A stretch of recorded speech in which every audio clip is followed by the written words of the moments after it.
Bem-vindas e bem-vindos aos que estão no Zoom, no YouTube, para o nosso último encontro da série de webinar do título Pedagogia da Comunhão e Global Contact on Education, promovida pelo curso de graduação de Cultura da Unidade, endereço Pedagogia da Comunhão para uma Cultura da Paz, do Instituto Universitário Sofia.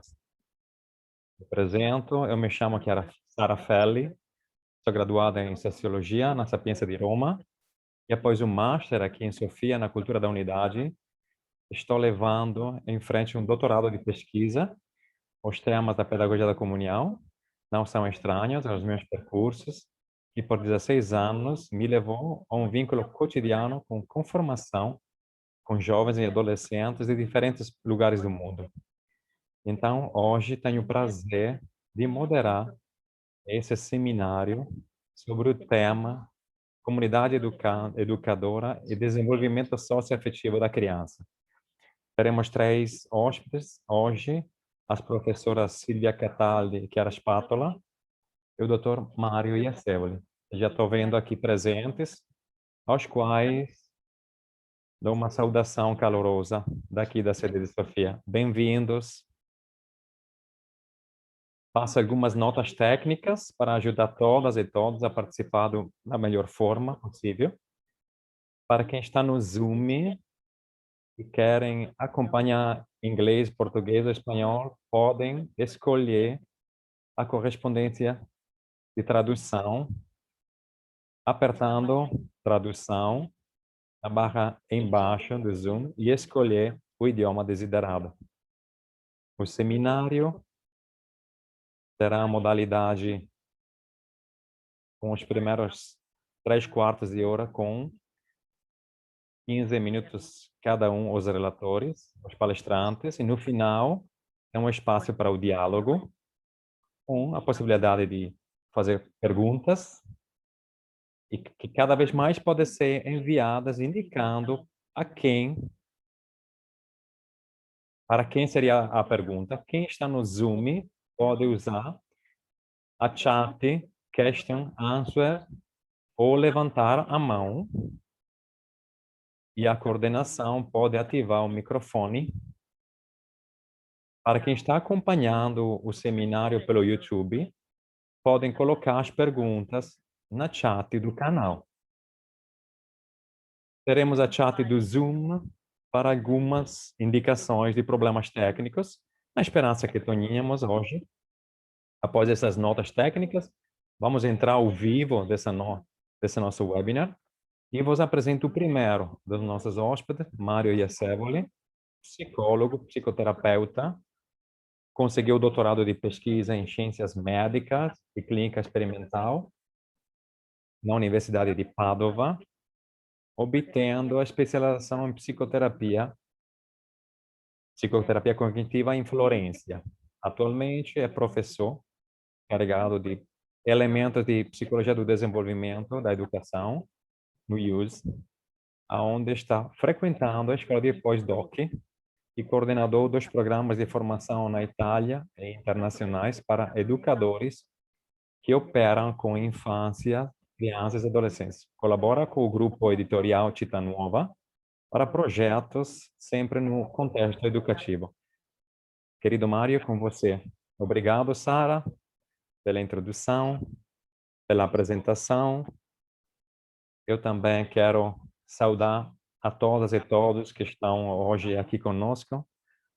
Para quem está mais longe,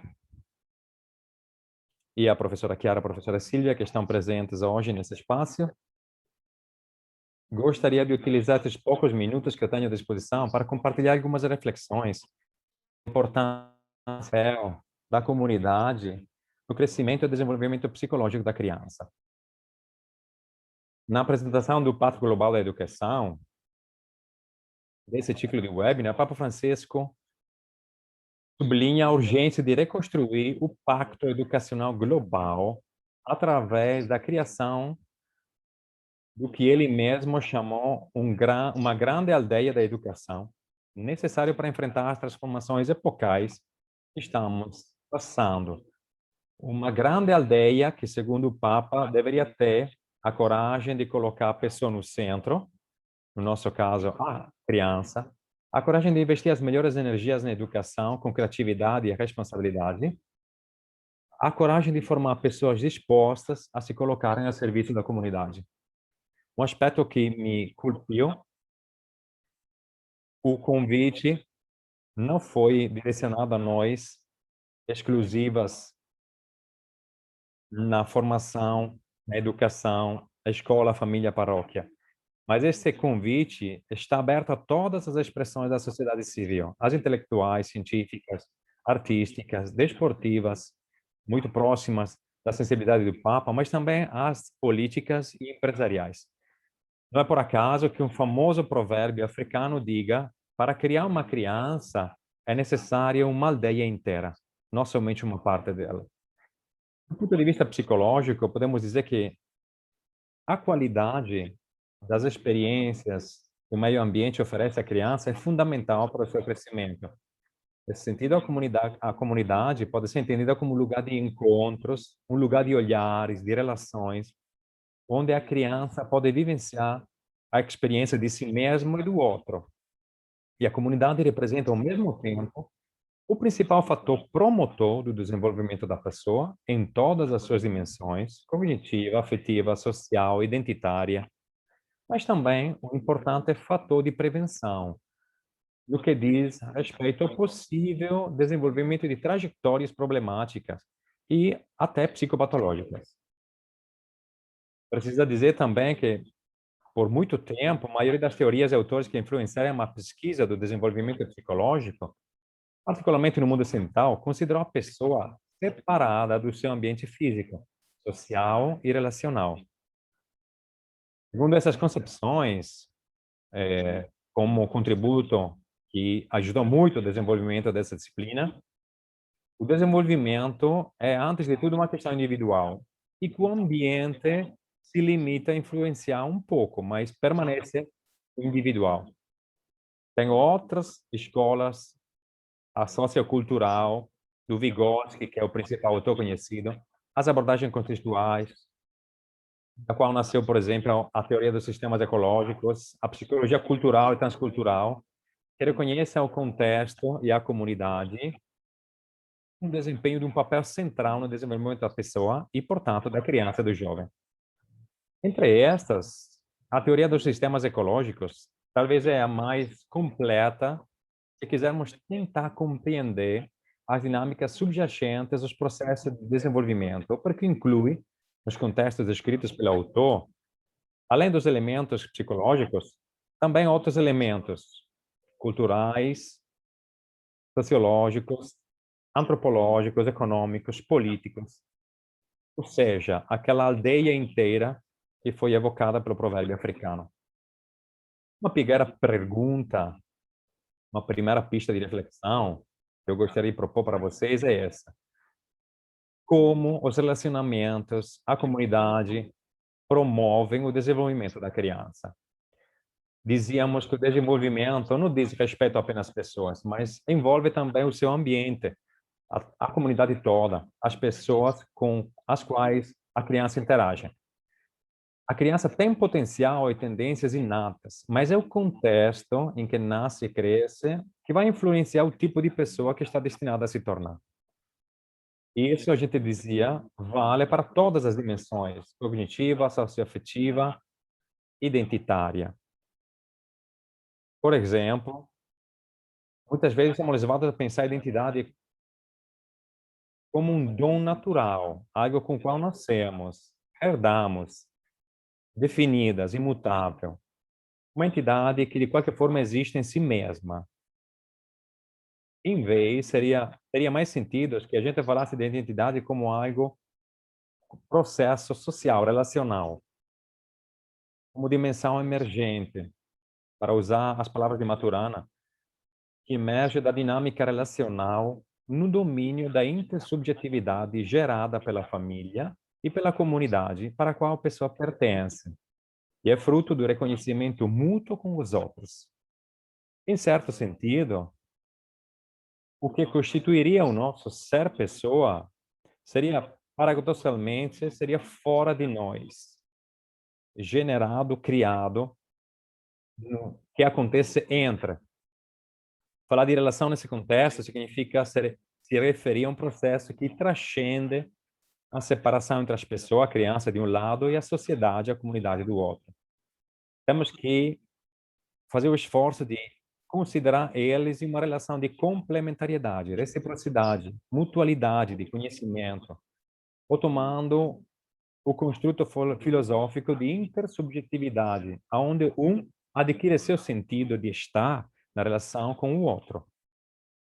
Mais concretamente, para compreender esses aspectos, é preciso pensar no que acontece na família, a relação entre a mãe e o filho, no que vem definido o processo de diferenciação entre eu e o que não é eu. Nas primeiras semanas de vida, o recém-nascido se percebe como com sua mãe. Não tem uma ideia separada de si mesmo. Só depois começa a se descobrir como pessoa e reconhecer sua mãe como outra pessoa diferente de si mesmo. Ser outro deveria ser o ponto de partida para me tornar o que eu sei, o que eu sou. Ao favorecer o desenvolvimento social e o desenvolvimento do eu, são fundamentais as vivências na comunidade durante a infância. Experiências predominantemente de afeto, que de alguma forma simplificadoras representam os protótipos das relações futuras, porque orientam a forma como as crianças se relacionam com os outros, para o mundo, fomentando, favorecendo uma atitude de abertura, de curiosidade, confiança, disponibilidade, ou até de fechamento, ameaça, suspeita, medo versus o mundo. O papel das chamadas figuras de referência, pais, professores, treinadores, animadores, assim como os locais de educação, família, escola, paróquia, as associações desportivas, o bairro mesmo. Essas figuras de referências e os locais da educação têm uma fundamental oportunidade de influenciar fortemente a qualidade das experiências que as crianças vivenciam. Não só dentro de casa, mas também fora, entre os colegas. É nesses lugares que as crianças podem experimentar e se experimentar livremente como pessoas únicas, diferentes de reconhecer a unicidade do outro. É na comunidade que a criança pode fazer uma experiência autêntica de reconhecimento mútuo, aquela experiência que nos permite de nos sentir no mesmo tempo pessoa e pertencer a algo maior. Tentem imaginar, por exemplo, a escola, que oferece a possibilidade de sair de casa, de expandir os limites da experiência social, emocional e cognitiva, que oferece a possibilidade de se descobrir, de se revelar, de sair, de se inserir, se envolver na relação com os outros, em um lugar que nós adultos deveríamos ter como protegido, acolhedor e de confiança. Se a comunidade, seguindo o convite do Papa, consegue se reconhecer nesse papel educativo, com certeza vai preparar seus filhos para a vida. Além disso, podemos dizer que o desenvolvimento social anda de mãos dadas com o desenvolvimento afetivo. No campo psicológico e não só, são inúmeras as teorias e pesquisas produzidas na tentativa de compreender as emoções.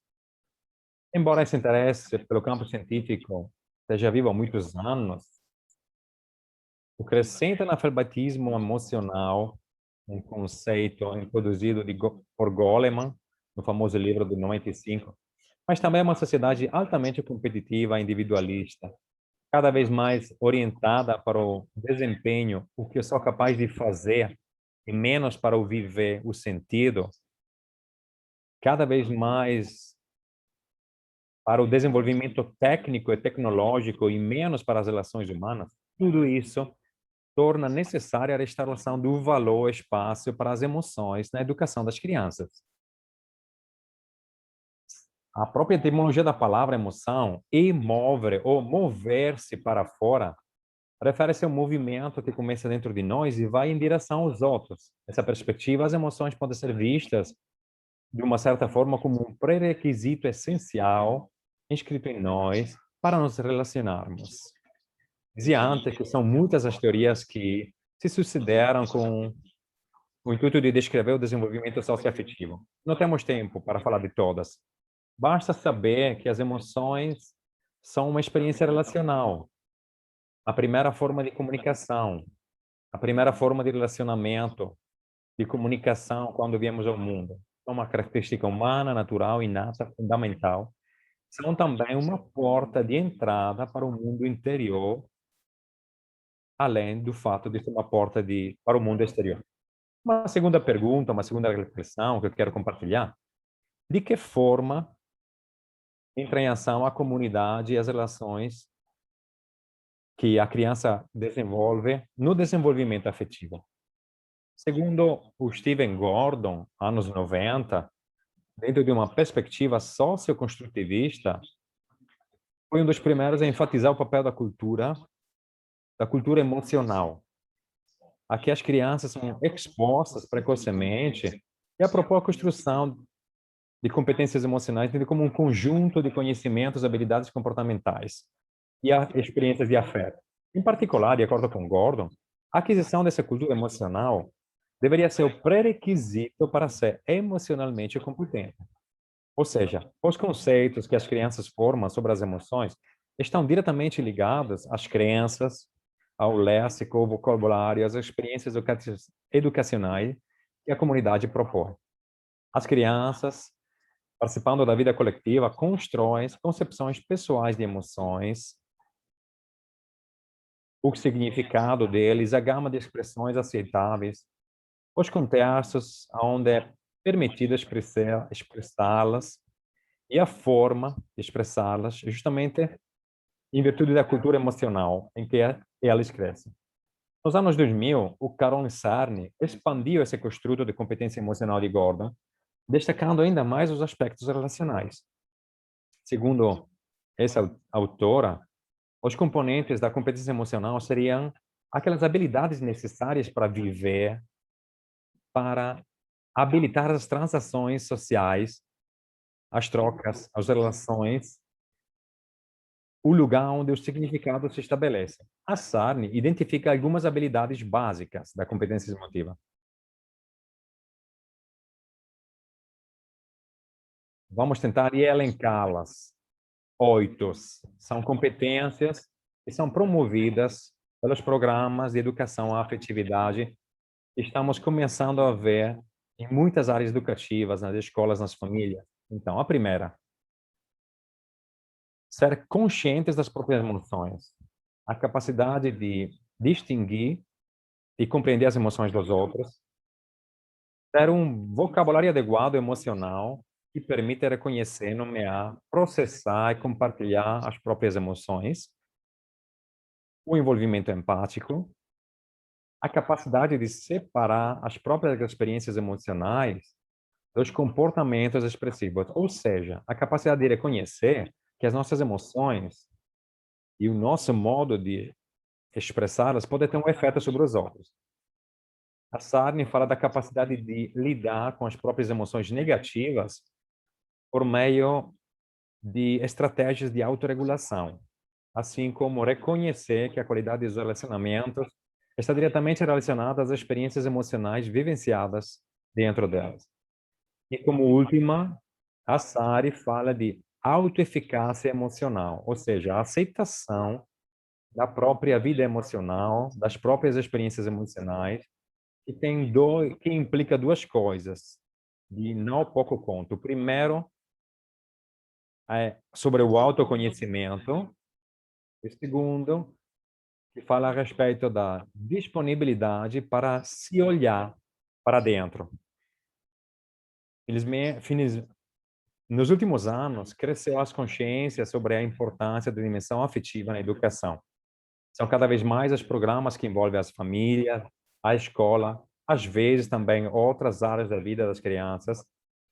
Precisaria trabalhar mais com a comunidade.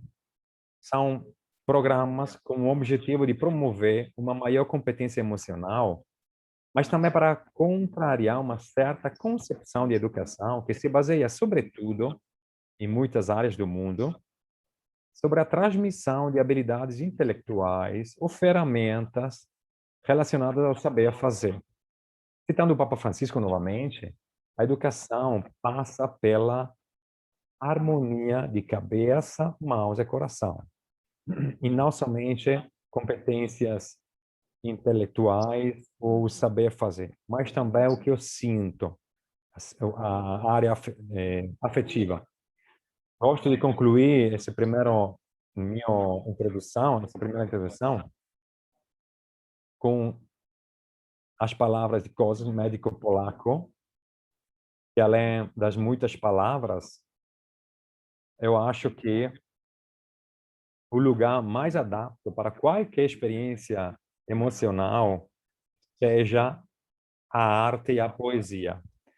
E o Korsak escreve assim: vocês dizem, é cansativo estar perto de crianças.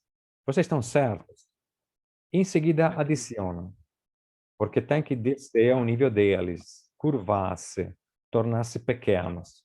Agora, vocês estão errados. Não é isso que mais cansa. Em vez disso, é o fato de ser forçado a se elevar até a altura dos seus sentimentos, puxar-se, alongar-se e ficar na ponta dos pés para não feri-los. Então, Sara, agradecendo a todo mundo por ter me ouvido, passo a palavra, esperando que eu ficasse nos tempos para as traduções e que essa seja uma contribuição útil. Muito obrigado, Mário, com essa última palavra tão poética. Eu me comovi, porque é uma experiência contínua, essa de ficar em ponta dos pés na frente das crianças, essa pureza que nos lembra, que as crianças faz nos lembrar, e que podemos, de fato, nos aproximar deles através dessa sensibilidade.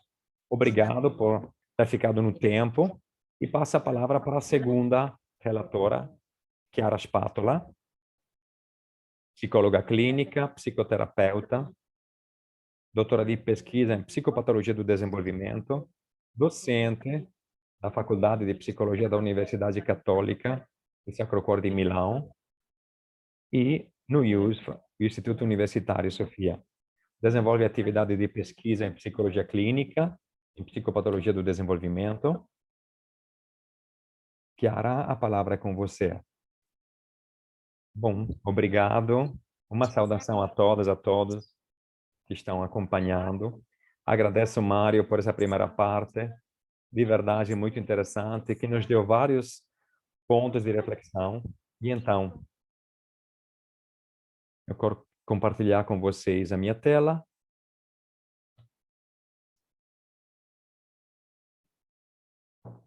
Me desculpem.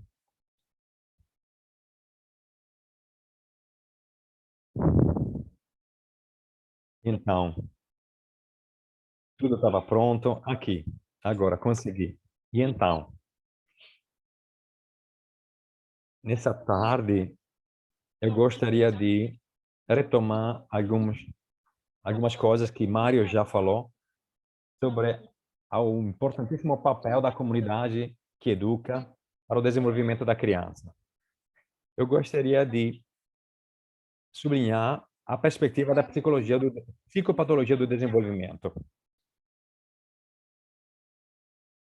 Enquanto as devianças que podem acontecer são vinculadas.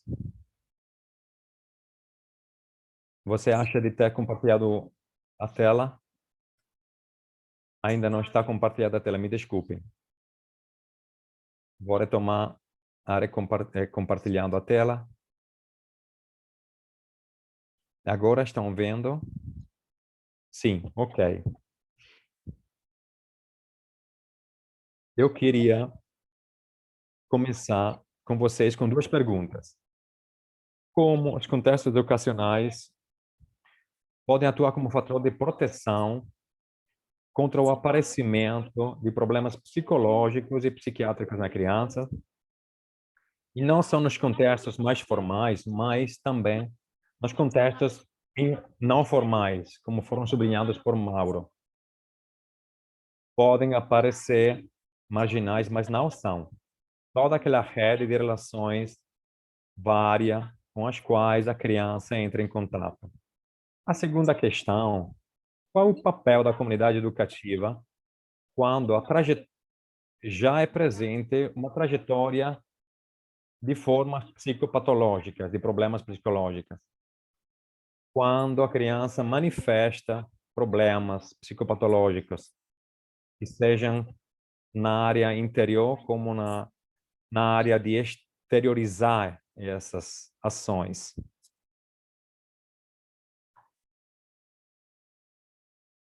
Eu gostaria de falar sobre a genética quantitativa, que eu aprofundei na minha primeira parte do meu desenvolvimento. A genética quantitativa, através do estudo de muitos casos, tem o objetivo de identificar a etimologia dos genes e as diferenças individuais. No particular, se concentrou sobre o estudo da psicopatologia, tentando compreender as causas das psicopatologias. E o que emergeu é que a nossa predisposição inata é importante, tem um papel, com certeza, principalmente em algumas tipologias, mas é fundamental o papel do ambiente, do contexto. O que surpreende é que esse papel do contexto não é preponderante o papel da família, mas se abre aos contextos que não são compartilhados pelos outros membros das famílias. Então, todas aquelas experiências que a criança vive na comunidade. Por isso, tem uma interação contínua entre os genes e o contexto, o ambiente. Não são coisas separadas que se somam, mas que são em constante interrelação, influência recíproca mútua, orientando o desenvolvimento versus a saúde ou versus a patologia. O contexto em que vivemos, então, toda essa rede de relações molda o nosso cérebro. O cérebro, estamos o descobrindo cada vez mais, é um órgão muito plástico e continua a vida toda criando conexões. E se experimentamos contextos relacionais positivos, nutrientes, ajuda o nosso cérebro a funcionar no pleno das próprias funcionalidades, possa desenvolver o potencial inato.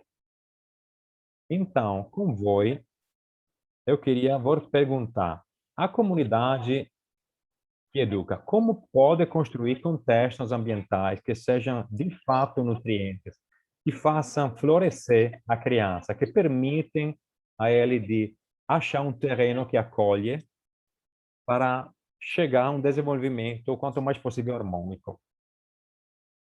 O primeiro é a sintonização, o segundo é o contato com a anterioridade, o terceiro, capacidade da comunidade de construção de redes de resiliência. Vamos ver eles no detalhe. A respeito da sintonização dos afetos, eu gostaria de começar com o trabalho do psicólogo Daniel Stern, que sublinha que a sintonia dos afetos começa na relação mãe-criança. Quando a mãe consegue empreender o estado afetivo da criança e se sintonizar a própria comunicação, na base do que ela entendeu e sentiu, nesse momento, aí, acontece essa coisa preciosa que é a sintonia dos afetos. Essa constrói a base para o desenvolvimento da dimensão intersubjetiva, que é a nossa capacidade de ser com o outro. É uma dimensão muito importante que constitui a base da competência emocional, da autoeficácia emocional, sobre a qual falou Mário também. E então, o desenvolvimento de uma modalidade sana de se relacionar com os outros começa com essas primeiras trocas. Mãe e criança, mas também o papel do pai é muito importante, dos irmãos, dos avós. Então, é importante abrir, desde logo, abrir o nosso olhar, não só à figura da mãe, e com certeza foi a mais estudada e aprofundada, mas as outras figuras da família. Então, a sintonia interior é um processo que podemos explicar dividido em 3 fases. A primeira é a fase da atenção, uma atenção conjunta que permite que a mãe e a criança, ao um dos pais, ao educador e à criança, de se sintonizar sobre algo que eles compartilham. A segunda fase é do reconhecimento, aonde vem reconhecido a vivência do outro, e aqui tem a sintonia, quando nós deixamos não ressonar dentro de nós os sentimentos, as emoções da outra pessoa.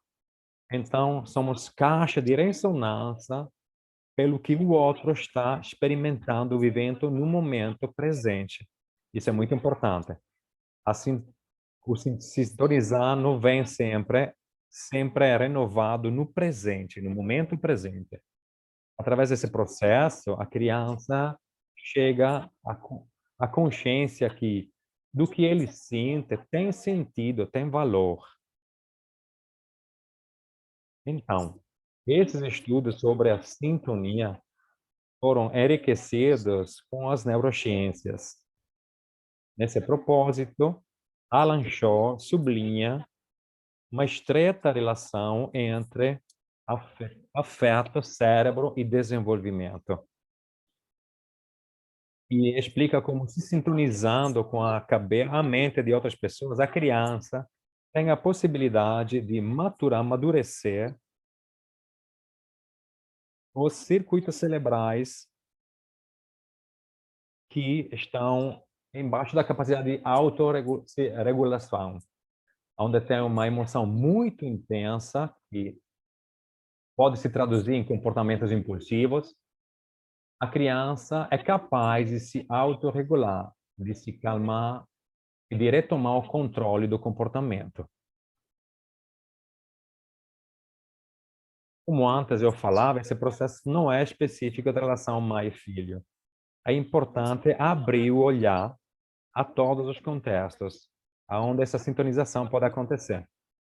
Pode ser na escola, pode ser em um jogo no qual a criança enfrenta uma dificuldade emocional, em várias situações. Por toda a nossa vida, nós estamos experimentando relacionamentos apagantes quando nós percebemos o reconhecimento das nossas emoções, dos afetos, quando nós sentimos que os outros são capazes de reconhecer quanto nós estamos vivendo e provando, sentindo. E como dizia no começo, é importante o papel protetivo dessa sintonização a respeito do desenvolvimento de trajetórias que saem do desenvolvimento normal, típico. Em alguns casos, a capacidade de um educador de se sintonizar com a criança pode chegar a ajudar a reparar traumas relacionais, rupturas, ferimentos que aconteceram no passado da criança. E isso emerge na experiência clínica também.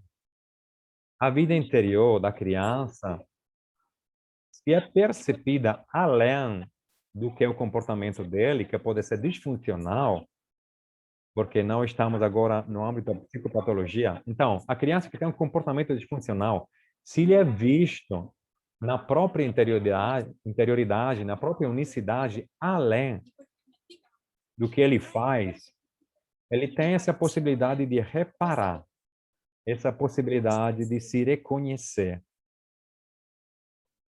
Então, como pode eu me pergunto, junto com vocês, como nós, educadores, podemos estimular o desenvolvimento desse processo? Como podemos ajudar as crianças a se sintonizar, a ativar esse reconhecimento recíproco? Primeiro, abrindo os nossos canais de sensação e de emoção, não só os 5 sentidos, mas a capacidade de perceber as próprias emoções.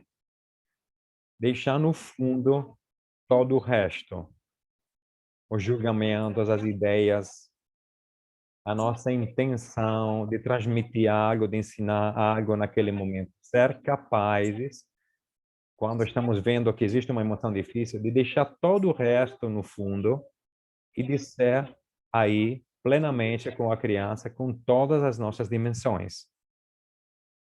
Então, isso não é fácil. É algo que é mais fácil de se dizer que a fazer, porque no momento no qual a criança apresenta um comportamento problemático, tem um impacto emotivo muito forte no educador, nos educadores. Seja que isso acontece na família, na escola, ou em outros contextos, onde a comunidade se encontra. Então, é importante que o educador reconheça as próprias emoções, reconheça esse impacto emotivo e disser na dificuldade, que possa aceitar isso e ter uma mente aberta e receptiva. Um termo que eu gosto muito é o espaço grande de recepção da mente. O segundo aspecto é o contato com a interioridade. Isso é um aspecto muito importante, é fundamental e é vinculado à sintonização. Daniel Siegel fala da Mindside, significa a visão da mente, a capacidade de ver os próprios pensamentos, as próprias emoções, de reconhecer os impulsos, as sensações físicas.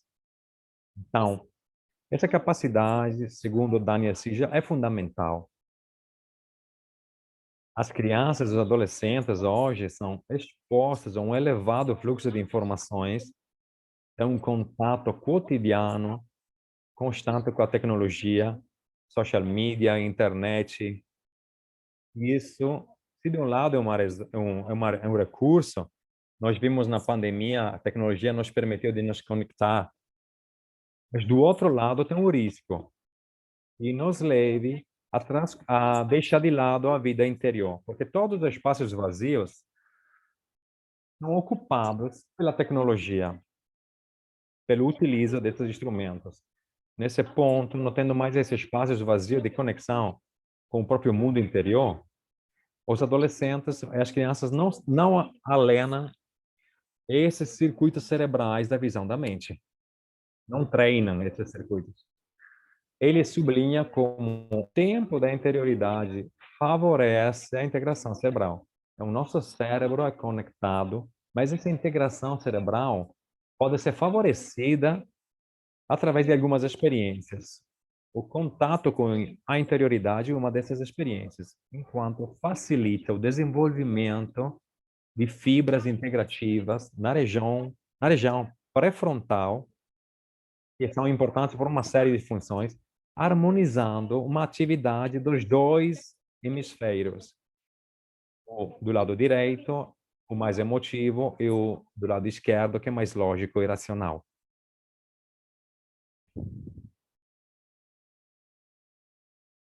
Então, a criança, se vem adequadamente ajudado, pode aprender gradualmente a reconhecer os diferentes aspectos de si mesmo e da própria experiência.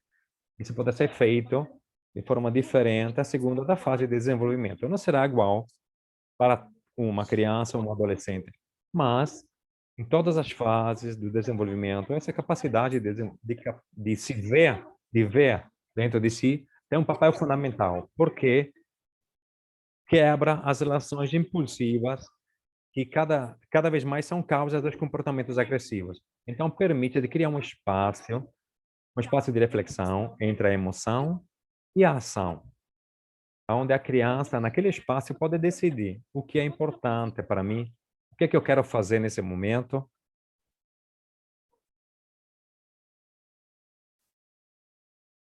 Então, o fato de desenvolver a capacidade de ver da mente passa por alguns aspectos específicos, que vou elencar velocemente. O primeiro, nomear as próprias emoções. O primeiro.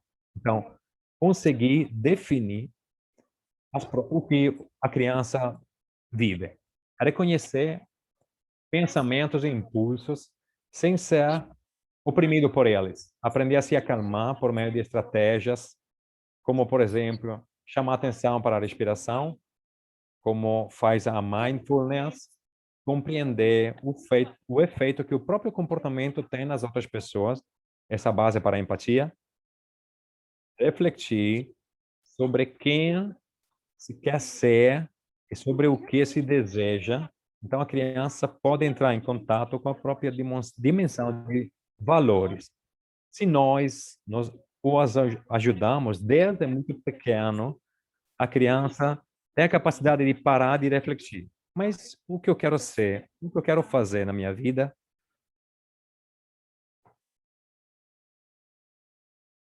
Então, como dizia, é a capacidade de olhar para o próprio interior, a interioridade, é vinculada à empatia. São duas capacidades que se espelham, é um reforço mútuo. Então, é importante, novamente, pensando as crianças com mais dificuldades, não se substituir a eles nas escolhas morais. Por exemplo, muitas vezes o adulto tem um impulso de dizer, faça assim, peça desculpa, faça assim, um comportamento errado com um colega, mas é importante que a criança tenha um próprio espaço de reflexão para elaborar próprio caminho sobre o que ele fez de errado. Nesse modo, nós vamos reforçar a capacidade dele de desenvolver a empatia. Então, estamos não só para o que está acontecendo agora, mas também para a capacidade que ele terá no futuro de desenvolver a empatia na nossa sociedade. Então, nós precisamos co-construir, construir juntos com as crianças, nos contextos educativos, como o Mário dizia, na medida da criança, que respeita as especificidades deles, mas que valorizem as atividades empáticas e prossociais. E para final, o último aspecto é a construção de redes de resiliência. A resiliência é a capacidade de resistir ao impacto de um evento estressante. E nós estamos no pleno de um evento estressante.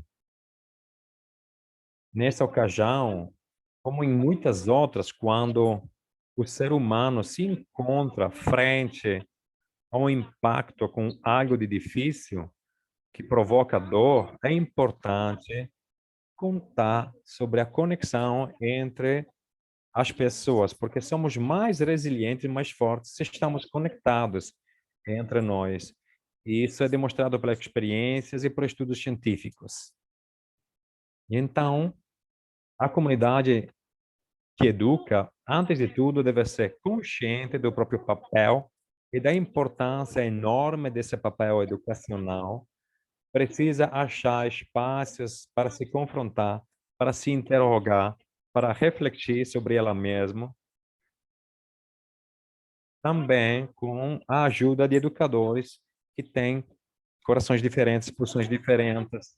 Deve ter a coragem de aprender através dos erros do passado e não só utilizar algumas estratégias só porque sempre utilizamos aquelas. Ter flexibilidade. A flexibilidade é algo de muito importante para um educador. E no final, dialogar, harmonizando as diferenças, valorizando as diferenças entre os diferentes tipos de educadores ou entre abordagem mais acadêmicos e abordagem mais vinculada à experiência direta, criar espaços como esse de diálogo entre a academia e a vida, e para o final, que essa comunidade que educa seja capaz de se arriscar, correr riscos e entrar no jogo com todas as dimensões da pessoa, a cognitiva, a emocional, a corporal, de não colocar em nenhuma forma barreira entre nós e a criança, nós e a comunidade. Para finalizar, eu gostaria de utilizar a arte, imaginando essa comunidade que educa como um mosaico, no qual cada peça, mesmo que pequena, tem uma grande importância, sobretudo na qual a harmonia entre as peças é que constrói a beleza. Então, essa é um pouco essa é a mensagem final que eu gostaria de compartilhar, a reflexão final sobre como eu penso que deveria ser a comunidade que educa.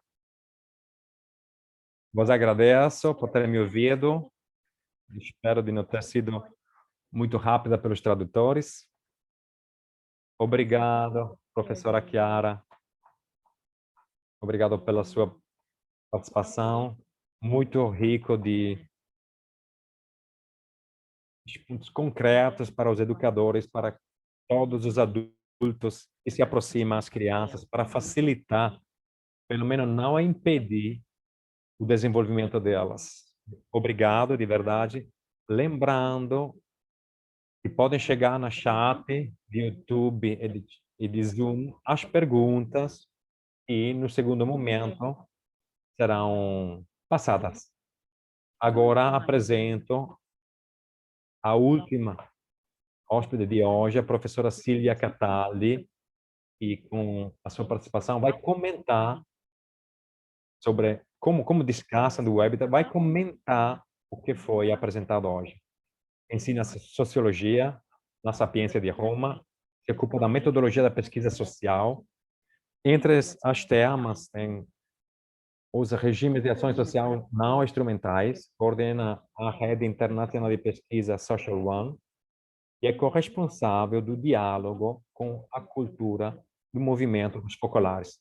Por favor, Silvia, a palavra é com você. Obrigada. Eu estou muito contente de conhecer mais uma socióloga que é aqui, que apresenta, que modera. Eu estou muito feliz por essa ocasião de troca. Agradeço Mário e Chiara Spatola, que me precederam, me deram muitos pontos de... E uma das características como professora, como cientista, é a consciência dos próprios limites. Então, sempre é interessante entender o ponto de vista psicológico. Eu sou uma socióloga, então me interroguei, eu sou uma mãe, me questionei sobre tudo o que vai, o que não vai, para me sintonizar também com as minhas filhas, e não só. Então, muito interessante. Uma coisa mexeu comigo muito. O tema da comunidade educa, que o Papa Francisco está propondo no Global Compact Education.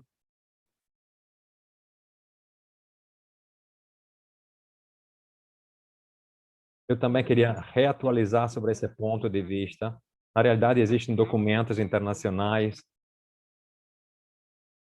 como, por exemplo, a Agenda 2030 para o Desenvolvimento Sustentável, que coloca no centro dos compromissos o da equidade, da oportunidade de aprendizagem, da educação.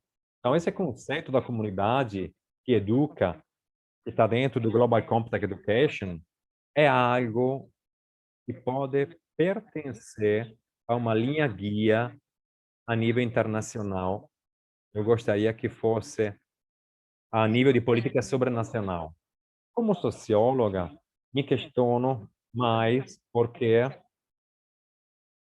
não existe somente a comunidade que educa, como dizia Clara Spatola ou Mario Zévola, como eles diziam, que precisa que tenha uma própria responsabilidade, uma consciência da própria responsabilidade, mas do outro lado existe o efeito contrário.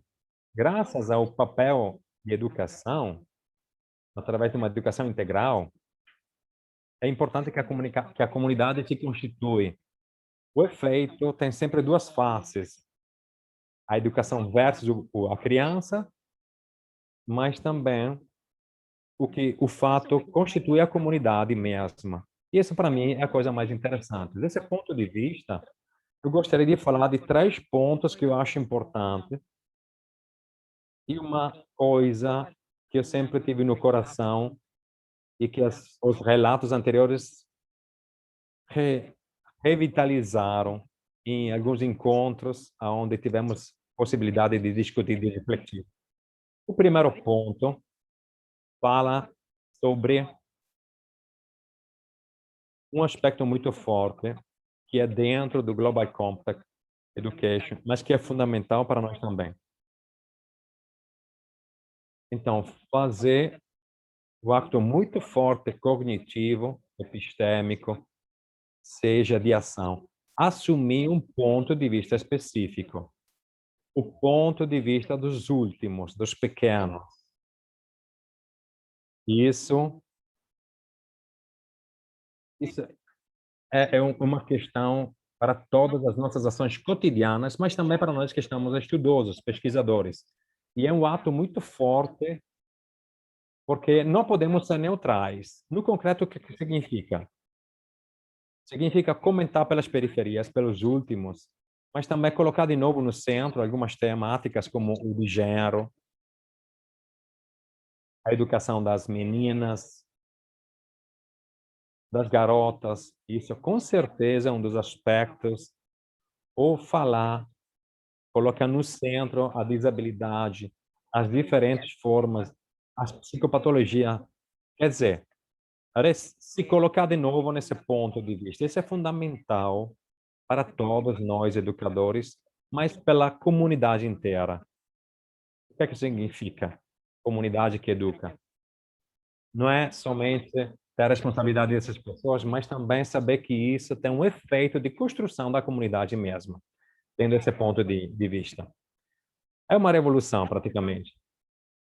Um outro ponto que para mim é muito importante e que se fala nesse webinar sobre a questão das emoções. As emoções socioemocionais.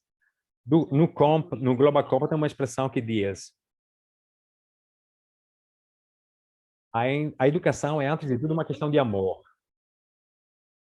Isso sempre mexeu comigo desde o dia que foi lançado, porque eu tive a sorte de estar presente no momento do lançamento do Global Compact Education, 15 de outubro do ano passado. Isso mexeu comigo por quê? Porque o amor é multidimensional. Antes de tudo, começa pelo coração. Começa pelo coração e nós temos que ter a consciência que na nossa sociedade ocidental, pelo menos, as emoções foram guetizadas do ponto de vista público, social, político. Muitas vezes foram consideradas, não por acaso, uma questão de mulheres, de mulherzinhas. Agradeço aos que estão fazendo a tradução. Algo que é para mulherzinhas. Nós sabemos que a fundadora, Chiara Lubich, dos Focolares, no começo também foi taxada de sentimentalismo, porque ela falava que precisava amar. E parecia que algo como amar não tinha a ver com a religião. Era sentimentalismo. Mas, na verdade, o sentimento é fundamental. Não é nem feminino nem masculino. É de todos os seres humanos e é fundamental porque esse move elementos, entre eles a ação. Então, se a gente não começa pelo amor, não temos uma visão integral da pessoa e a mesma educação.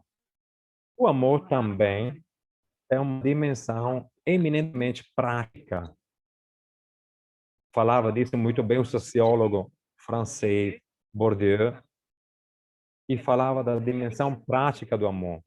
Ela precisa do coração, da mente, mas também das mãos, muito concretamente, porque fala do cuidar das pessoas. No Global Compact Education, já falamos, o mesmo termo cultura, na verdade, no seu significado etimológico, que vem do latim, significa, na realidade, cuidar. E precisa de tempo, de espaço, precisa de um cuidado diário. E próprio por isso, justamente por isso, é fundamental recolocar no centro a questão da educação como ato de amor. e transforma o mundo, porque, antes de tudo, transforma cada um de nós, todos os sujeitos incluídos na educação. E a sugestão de Maria Chiara era muito interessante sobre o fato de ser resilientes, de uma comunidade resiliente. Tem estudos muito interessantes, alguns foram citados, eu conheci outros, tipo neurocientíficos, através dos quais o amor é um fator de proteção, antes de tudo para os indivíduos, para as pessoas, falando de crianças, de adultos, porque é protetor, por exemplo, na frente da, da parte principal do Ocidente, estamos vinculados de muitas partes do mundo, parece um problema do consumismo, e em parte é de fato, mas precisamos também pensar nisso, mas é um fator de proteção na frente da comunidade toda. É muito importante essa questão da comunidade, por quê? Porque o amor, então a prossocialidade, a ação de tipo amoroso, o amor social, o amor público, constituem a comunidade. E nós vemos isso ao longo da pandemia, quanto é fundamental como fator de cuidado nos prédios, nas cidades, nas comunidades, em qualquer lugar, mexeu esse amor pro-social. O terceiro ponto que eu queria apresentar e falar com vocês fala sobre a alteridade, a relação com o diferente. Se falava, por exemplo, do diálogo, falava Chiara no final. Então, isso é importantíssimo porque a educação é o encontro com o outro, mas o outro que é o diferente, que é algo de diferente. Aquele processo psicológico desse distanciamento da mãe, que falava Mário, é fundamental porque constrói a própria identidade de cada um de nós. E tem uma repercussão dentro da sociedade. Nós temos sociólogos, Axel On, por exemplo, da terceira geração da Escola de Francoforte, e eles falam do novo vínculo social que nós podemos encontrar dentro das nossas sociedades plurais, justamente começando por aquela raiz do reconhecimento da diferença do outro, que começa no relacionamento entre mãe e filho. Porque esse mãe e filho, a mãe é a primeira pessoa que nós encontramos. No começo tem um vínculo de simbiose, por experiência direta, como filha, como mãe, mas com certeza essa é a base da nossa sociedade. Talvez a gente não tenha consciência disso. Então, o reconhecimento da diferença do outro é o elemento fundamental, sobretudo pelas sociedades de hoje, que são plurais. Um outro sociólogo francês, por exemplo, Lancaier, ele nos fala que mudou alguma coisa. O Papa Francisco também fala de fraternidade, mas não é a fraternidade de um outro tempo. Essa fraternidade é a fraternidade plural. Antes existia uma fraternidade entre símiles, entre pessoas parecidas, dentro da mesma classe, da mesma nação, ou até entre homens. Me desculpe se falo sempre da questão do gênero, mas a primeira diferença com a qual nós entramos em contato. E assim vai. A fraternidade, o vínculo social que nós precisamos hoje, sobretudo a nível global, é aquele que reconhece a diversidade, que constitui a universalidade de tipo plural. Muitos estudos falam de pluriversalidade e no lugar de universalidade. Então, não se fala a palavra única, parecida, mas plural. Isso é muito importante nas nossas comunidades, também nos nossos pequenos, nas nossas famílias, nas nossas escolas, mas também nas nações, e a nível de relações globais. Como último ponto, e para mim é muito importante, fala sobre o protagonismo das crianças. Isso parece para mim muito importante, já foi muito bem apresentado por Mário, falando justamente disso. Precisamos fazer uma precisação. Antes de tudo, crianças como categoria social, política, não existem desde sempre. É uma invenção da modernidade. Nem sempre nós falamos disso. É algo de jovem, no sentido que, biologicamente, eles sempre existiram. Mas como categoria reconhecida dos direitos deles, do cuidado deles, mas justamente como categoria específica, é algo de recente. E as dos adolescentes, a categoria dos adolescentes, eu sei que entre vocês tem pessoas que trabalham com os adolescentes, têm filhos adolescentes, é ainda mais recente. No Ocidente, é só dos anos 70, dos anos 80. E isso teve efeitos muito positivos, a redução da violência contra as crianças, o reconhecimento dos direitos das crianças, e assim vai. Mas também teve alguns efeitos não desiderados do ponto de vista social. Por exemplo, em alguns contextos, ainda há uma perspectiva evolutiva, de evolução. Existe a criança, que tem direitos, mas na fala, na linguagem comum, se fala de menores. Somente a palavra menor significa alguém que só depois virará adulto. É bom entender que a linguagem é importantíssima. Nós temos que entender naquele momento alguém, ele ou ela, que existem naquele momento. Como nós, que estamos mudando sempre. Bem, a outra possibilidade que se desenvolveu como patologia, no nosso contexto, é sobre o adultismo, ou seja, crianças e adolescentes vivem um pouco como os adultos, se vestem como adultos, têm sexualidade precoce e assim vai. Esse é um outro efeito dessa invenção, principalmente porque fala dos adolescentes, a descoberta dos adolescentes é muito vinculada ao mercado e nós temos que estar conscientes disso. Um outro aspecto que o Mário apresentou fala,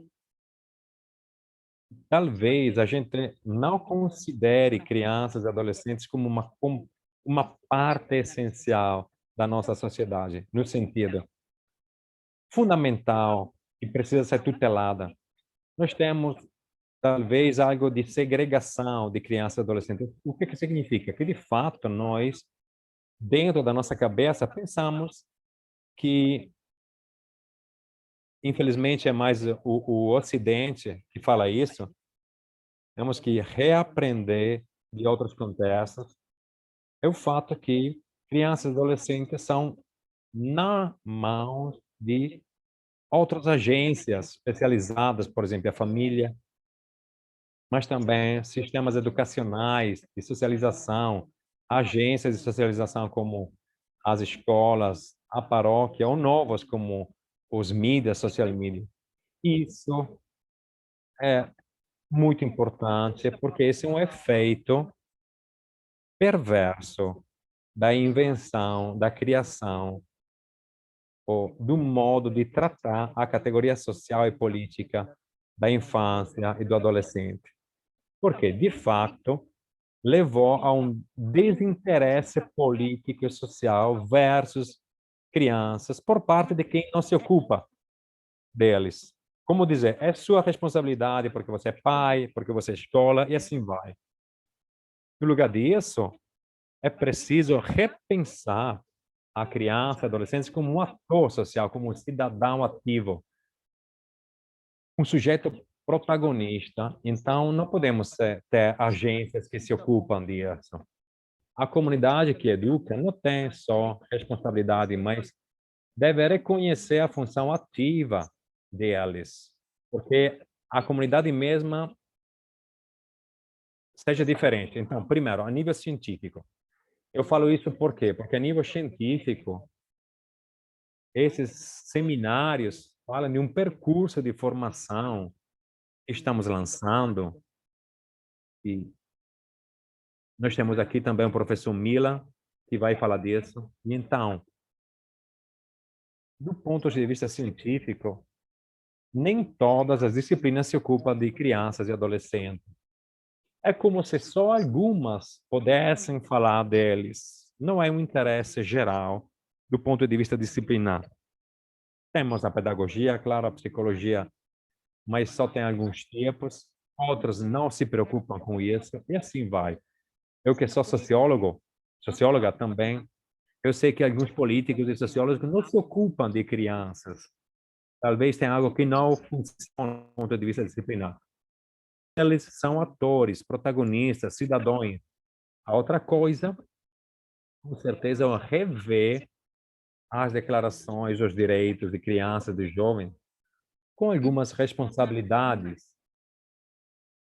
Por exemplo, como sejam deveres que eles mesmos têm na frente dos outros, das outras crianças, dos adolescentes e da comunidade mesmo. É uma responsabilização deles, importante.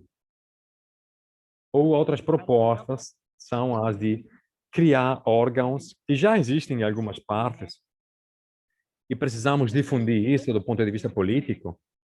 Em alguns municípios existem alguns órgãos para consultar as crianças sobre questões de mais interesse. Bom, essas são só ideias, mas que deixam claro como nem sempre temos a consciência do que significa, o que significa tomar de verdade esse fato do Global Compact, que a comunidade da educação se constitui também pela função de cada um. Sobre isso, eu queria agradecer para as indicações, mais provocações do que outra coisa, e vos agradeço. Obrigado, professora, por essa ressonância tão rica, que já nos mostrou como é muito fecundo o diálogo entre as disciplinas, a sociologia e, nesse caso, a pedagogia. E de quantas reflexões cada uma e quanto a outra podem nos ajudar. Então, como estamos já passando com os tempos, eu passo a palavra para a Irene e vai compartilhar algumas das perguntas que foram colocadas ao longo das palestras. Uma boa noite a todos. Vou lendo 3 perguntas e são, no geral, para todos os 3 relatores. A primeira: como exercitar um comportamento específico? A segunda, que vem de Marcela, da Argentina: quais poderiam ser as consequências do desenvolvimento social e emocional dos nossos jovens, das nossas crianças, após 2 anos de isolamento por causa da pandemia? Então, não podendo interagir com outras crianças e outros adultos fora da família. E a terceira pergunta: o que é a unidade na educação emocional? Como sair da esquizofrenia educativa nesse momento sem pluralidade? Quem quiser pode começar.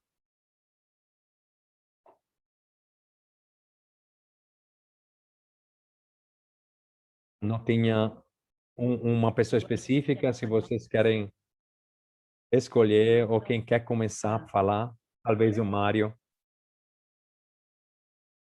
Bom, então em particular, a segunda questão que eu vivo como psicoterapeuta, na minha experiência clínica, aquela sobre os efeitos da pandemia, esse isolamento.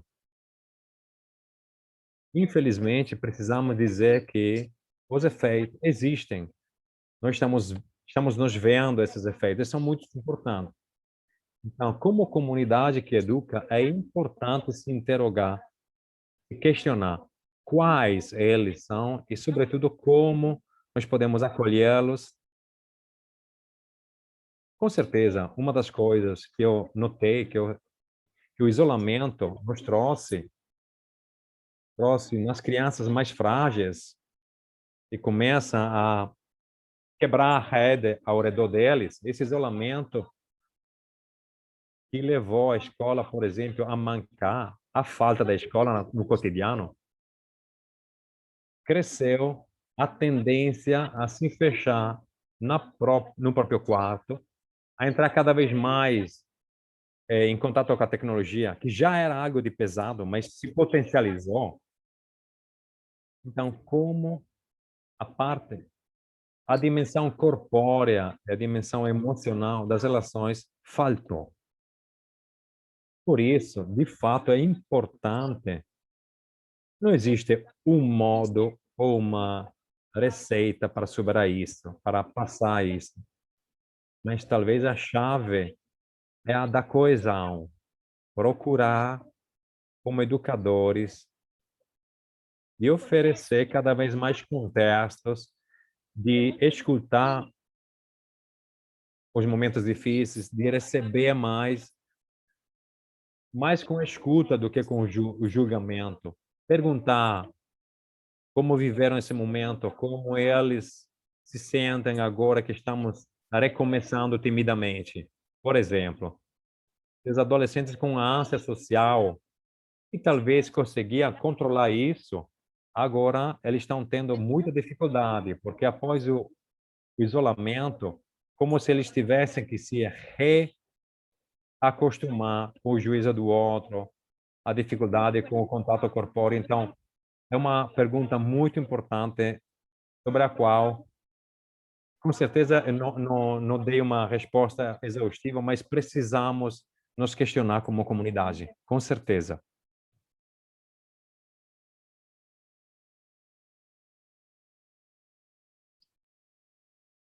Eu me permito de acrescentar mais um aspecto. Eu sou pai de 2 crianças bem pequenas, mas eu sei que você também.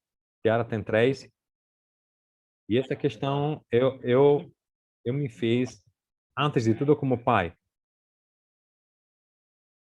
porque, de fato, de um dia para o outro, com o Covid, as crianças se encontraram com uma rotina completamente, diferente. Do ponto de vista deles, significou algo de importante, porque de um dia para o outro não tiveram mais a possibilidade de ver avós, primos, outras famílias.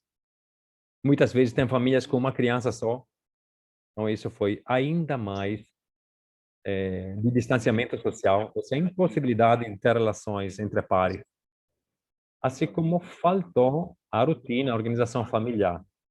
Então isso teve um impacto muito forte e a partir de um ponto de escolhas políticas, pela minha impressão aqui na Itália, além de fechar as escolas, não foi feito outro, não foram feitas outras coisas. Qual é o papel que as crianças têm na sociedade? São no centro, como o Papa Francisco nos dizia, de ter coragem de colocar no centro as pessoas. Temos coragem de colocar no centro as crianças, do ponto de vista político, de escolhas. Os fechamentos aumentaram as desigualdades. Quem podia se permitir a didática à distância, quem podia se permitir alguns instrumentos, quem não. Quem teve a possibilidade de ter espaços grandes em casa e quem, como nós, morávamos em uma pequena casa aonde não foi fácil o impacto sobre eles. Mas, como a gente já falou antes, nós precisamos ter momentos de reflexões onde as crianças podem ter a capacidade de reconstruir o que está acontecendo, nesses momentos específicos de passagem. Então, talvez tentar responder às outras duas perguntas, como como se desenvolve um comportamento contra a fragilidade. A primeira coisa importante, acho que seja o acolher essa facilidade, essa fragilidade. As crianças que precisam de mais amor são as que demonstram menos isso. Então, criar um espaço sem julgamento, um espaço que acolha, acolhedor, um espaço na família, um espaço na escola, em toda essa rede de resiliência. Eu acho que seja fundamental. Isso também tem a responsabilidade, a necessidade de nos reconhecer como comunidade. Não somente como singulas agências, não, esse é para a escola, esse é para a família, esse é da paróquia. E ver, olhar para a criança todos juntos e recolocar no centro a criança, abre uma questão sobre qual é a posição da criança na comunidade. Nós adultos temos que rever a nossa condição. Somos dispostos a fazer isso? Somos dispostos a nos descentralizar de nós mesmos para colocar no centro a criança?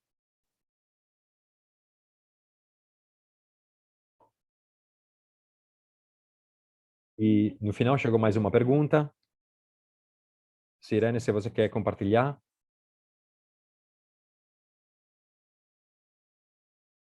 Desculpe, Silvia, você queria.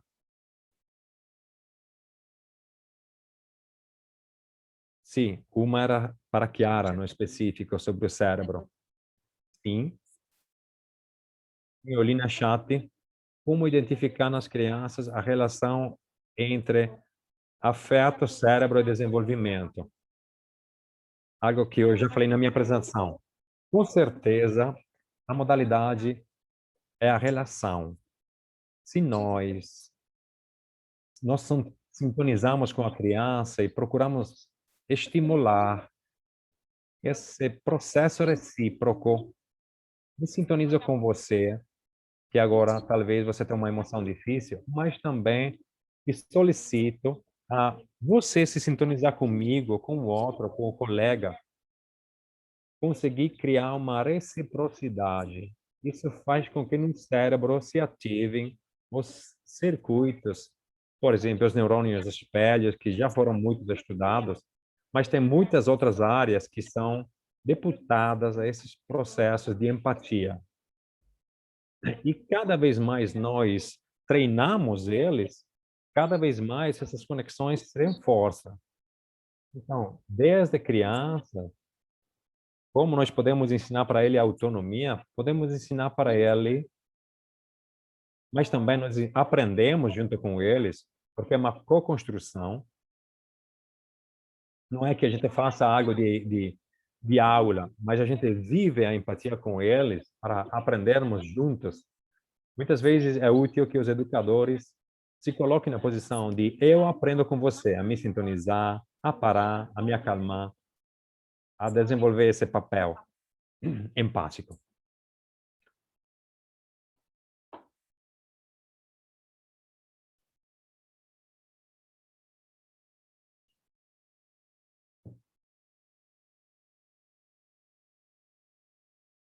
Tem mais uma pergunta? Vamos ler a última pergunta, que é um pouco aos professores de Sofia. Quais são os exemplos de educação emocional oferecidos em Sofia? Vocês poderiam trazer resultados principais da educação emocional que foram vistos, avaliados nesses 13 anos? Nós temos muitos outros professores em conexão no Zoom, Tia Giuseppe Mila, Antonella De Ponte. Eu posso tentar começar, se os colegas querem acrescentar algo, muito bem. Eu começo no sentido que eu ensino psicologia desde mais de 10 anos, desde muito cedo na história de Sofia. Não é que nós temos uma formação explícita da inteligência emocional. O projeto educacional de Sofia é uma formação a 360 graus para a vida, para os estudos, entre a vida e entre os estudos. Então, os resultados deveriam, os ex-estudantes, não é que nós fizemos um estudo preciso, específico, mesmo que a ideia surgiu várias vezes. E talvez a gente possa concretizar isso, sobre quais são os benefícios ou os resultados que possa levar uma atenção que a gente tem sobre a dimensão relacional entre os estudantes, mas também entre docentes e estudantes, entre docentes e docentes, e entre todos os da equipe. Tudo isso, obviamente, tem algo aqui a ver com a competência relacional e a inteligência emocional. Somos conscientes disso e fizemos propostas nos anos de algumas atividades extracurriculares que desenvolvem, que têm o objetivo de aprofundar os aspectos específicos do funcionamento nosso em relação. Estou pensando, por exemplo, cursos de mindfulness que nós tivemos, né, com muitas aqui da Cittadella dello Piano, do contexto dello Piano, e um ambiente ainda mais estimulador. Mas também estou pensando os seminários de comunicação não violenta, gestão de conflitos, que fizemos com o professor Bock nos últimos anos. Sobre isso, como algumas atividades mais específicas. Além disso, eu diria que talvez a experiência de Sofia vai além o aspecto da educação emocional, porque se coloca vai verso tem um objetivo muito alto, que é o desenvolvimento de um ponto de vista, de uma perspectiva sobre o mundo, que de verdade sai das relações entre mentes pensantes, mas também entre pessoas que concretamente compartilham essas experiências. Eu diria isso. Tenho muitas outras coisas para falar, mas eu iria parar por aqui. Naturalmente, tem muito a dizer e você já falou muito, Antonella.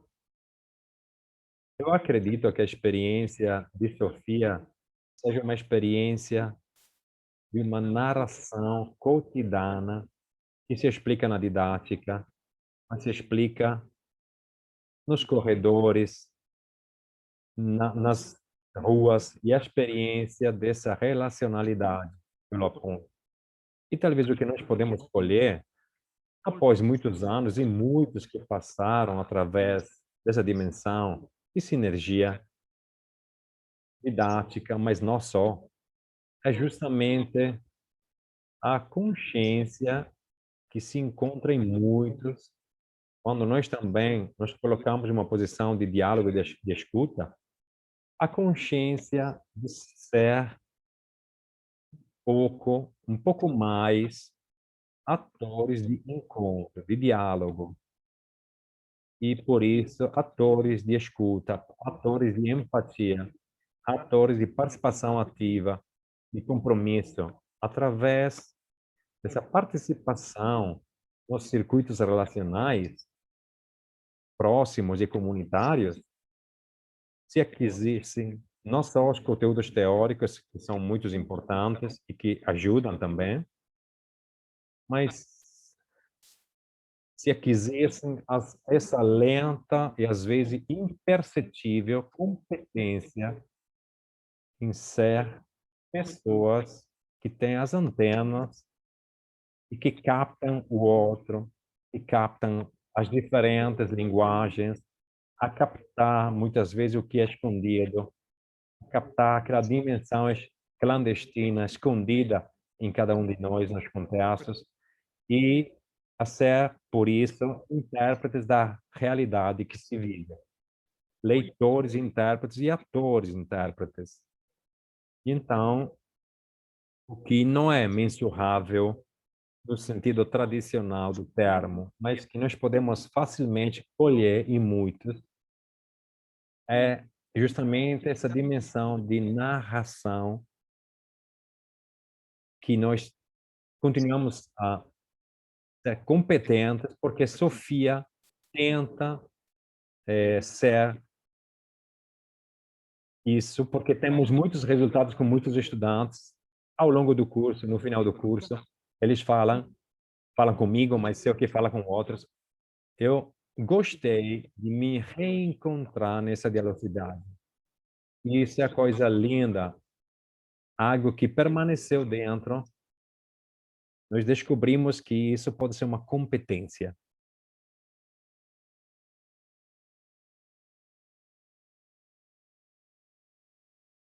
Temos a última demanda. Muito obrigado. Como ex-estudante, estou confirmando quanto foi dito.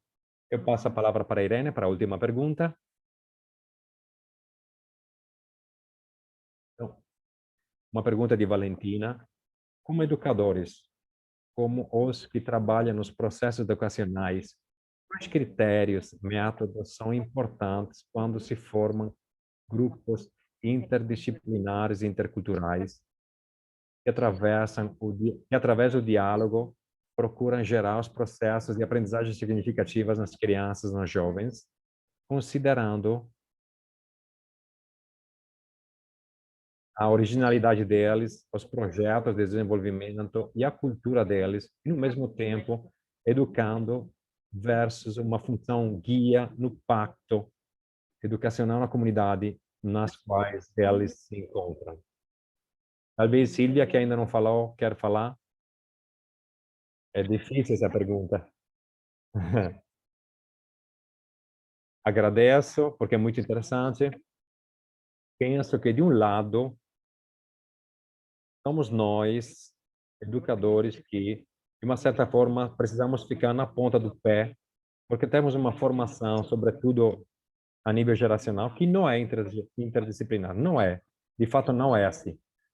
Então, nós continuamos, não somente na nossa formação que recebemos, mas nas profissões também. Eu sou acadêmica, na maioria das academias não tem percursos interdisciplinares, com certeza não na Itália, mas também na Europa pouco, no exterior tens alguns lugares. Então, Sofia é um unicum sobre esse aspecto. Desde vários anos nós estamos fazendo esse percurso e temos ainda muito a fazer. Sob esse aspecto, para mim, temos uma possibilidade de aprender de verdade.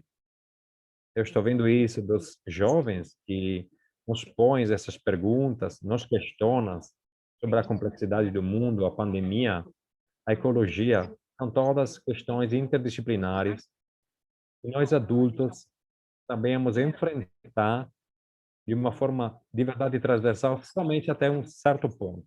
Isso é muito interessante. No momento no qual nós ficamos juntos em termos intergeracionais. Então, com uma certa humildade de querer começar a caminhar juntas, aí sim nós podemos criar algo de novo.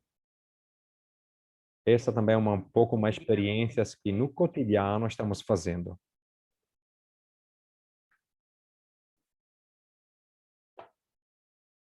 Sim, obrigado, Silvia. Não sei se ainda algum querem se posicionar sobre essa última questão ou eu queria passar a palavra agradecendo a todos e todas que falaram até agora. Mas como estamos no último webinar desse nosso percurso, nós deixamos concluir ao professor Giuseppe Mila, que já falou, mas eu apresento ele novamente, é professor ordinário sênior da Universidade de Padova, onde foi docente de pedagogia, diretor do Departamento de Ciências da Educação, presidente do curso de Laurea para educadores.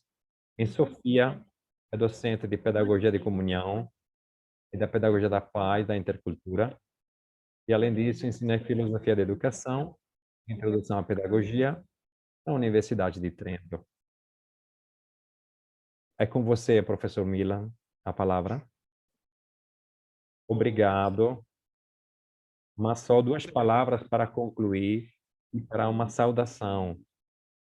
Nós, no pleno da pandemia, dentro dessa dificuldade, dessa emergência, nós, como Sofia, em particular como curso de graduação em pedagogia de comunhão para uma cultura da paz, curso de graduação, na verdade, é Cultura da Unidade e tem o endereço que apresentei agora. Pensamos, de uma certa forma, de estar presente nesse período. Então, planejamos esses 5 momentos de encontro, esses 5 webinars que conseguimos realizar. Agora, queria rever desde o primeiro em fevereiro, e cada mês tivemos um, mas o tempo é pouco. Eu queria dizer que cada vez, eu acho que seja uma experiência comum, aprendemos algo de novo. Hoje, escutando Sílvia, Mário, Chiara, sinto de ter aprendido algo de novo. Porque tem essa dimensão de coparticipação, de um olhar, de uma ótica interpretativa diferente, de linguagens diferentes, de histórias pessoais de estudo, experiências diversas que cada vez levam uma riqueza. E sempre foi assim, com títulos empenhativos, com docentes de valor. E por isso, no final, eu sinto de poder dizer obrigado, porque todos nós recebemos algumas coisas. E me permita de começar a agradecer. A palavra de ordem seja obrigado. Obrigado aos estudantes, às estudantes, doutorandos, ou ex-discentes de Sofia, que foram a alma desses encontros. Que se encontram, estão aqui, mas são escondidos, escondidas, e que sustentaram esse projeto que realizamos. Não tem como nomear todas e todos eles, e ele sabe, ele está aqui. Então, para eles, um obrigado de todos nós. Também os tradutores, muitas vezes escondidos, estão aqui nesse momento com estresse de dever, de qualquer forma, seguir a nossa incontrolável velocidade. Obrigado a cada um deles. E depois, a Secretaria de Sofia. Tem pessoas escondidas, mas que são essenciais, que fazem com que isso possa acontecer. O que nós fizemos e que estamos fazendo etapa por etapa. E um obrigado aos professores, alguns presentes e aos outros que não no meio, mas cada um deles levaram uma contribuição. Queria agradecer, em nome de todos e todas, o nosso reitor, o professor José Tarjolas, agradecer ele em nome de todos e todas. Sílvia, você falava pouco antes, existe um único de Sofia e tem muito a fazer. Estamos de acordo. Eu gostaria de a palavra humildade, que muitos de nós usamos, que parece quase a primeira estratégia, a humildade e a curiosidade juntos, que nos ajudam a ser pesquisadores, a continuar nesse jogo belíssimo e complexo da didática. Então, esse unicum, pelo qual ainda tem muito a fazer, vos dará a todas e todos vocês um compromisso. Não sabemos ainda quando, mas cedo estamos planejando um programa na luz dessas contribuições que se multiplicaram, porque nosso pequeno grupo inicial calamitou, criou vínculos com muitos outros. Então, estamos relançando um outro projeto, naturalmente de Sofia, que tem uma própria sede e que faz com que aconteça esse encontro físico, real e concreto, mas não muito menos real e concreto, segundo mim, o encontro que podemos ter através desses instrumentos. O fato é que estamos nos comunicando através dos instrumentos, das novas tecnologias. Eu sinto que a proximidade, a palavra recíproca, a escuta recíproca, não é muito inibido. E tem essa atenção à escuta é o encontro com o outro. Então, nós já estaremos apresentando outros eventos de encontro que abrem o espaço físico, que é o de Sofia, que tem a sede lá, e será apresentado de novo com outras experiências como esses webinars que nós vimos juntas. Então, ainda uma vez, obrigado, relançando a possibilidade, a esperança, a certeza que nós nos veremos cedo, abrindo e aprofundando a nossa coparticipação. Então, obrigado a todas e todos pelo nome de Sofia, de toda Sofia. Obrigado, então. Nos unimos a esse obrigado que estamos sentindo profundamente. E então, Deus é tudo e até cedo aos próximos compromissos. Tchau. Obrigado, tchau a todas e todos. Obrigado ainda. Obrigado, Chiara, Silvia, Pepe. Até cedo. Até logo. Obrigado. Tchau, até logo.